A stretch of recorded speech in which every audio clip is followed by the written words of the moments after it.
वाला झूला झूलाइए गइल कौना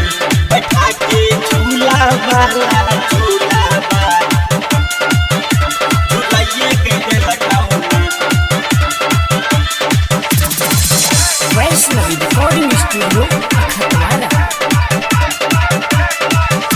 झूलाइए गइल कौना बैठा के झूला वाला झूला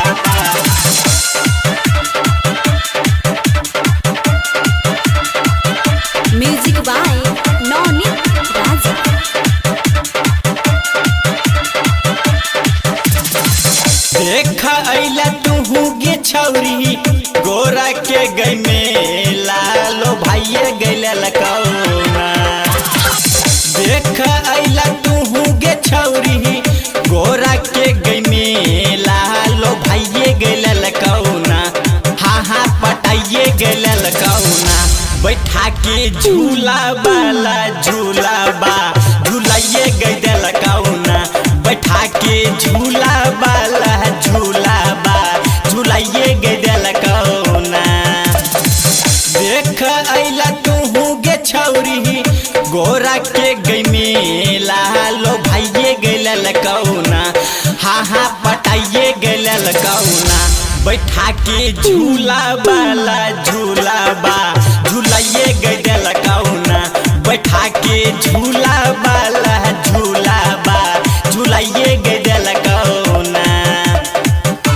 बैठा के झूला वाला झूला बा झूलाइए गइल कौना बैठा के झूला वाला झूला बा झूलाइए गइल कौना झूलाइए गइल कौना म्यूजिक बाय नवनीत राजा। रात भर मेला घुमैबौ देखने गई गोर की चौमिन छोला खिलैबौ चलने गई पतर की रात भर मेला घुमैबौ देखने गई गोर की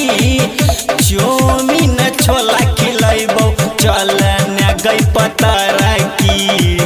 मेला पलटौगे मजा मेला वाला छौरा लो भाइये गइल कौना हाँ पटाइए गइल कौना बैठा के झूला वाला झूला बा झूलाइए गइल कौना बैठा के झूला वाला झूला बा झूलाइए गइल कौना बैठा के झूला वाला झूला बा झूलाइए गइल कौना बैठा के झूला वाला झूला बा झूलाइए गइल कौना म्यूजिक बाय नवनीत राजा। फूल चन रुद्रा के गुण की बाजे यहाँ गाना गे राइटर सिकंदर के सुनही गाबै इहा गाना गे फूल चन रुद्रा के गुण की बाजे यहाँ गाना गे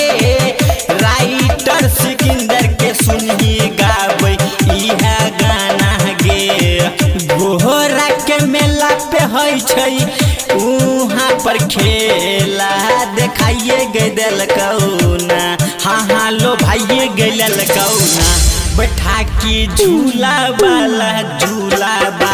झूलाइए गइल कौना बैठा के झूला वाला झूला बा झूलाइए गइल कौना वैष्णवी रिकॉर्डिंग स्टूडियो खतवारा।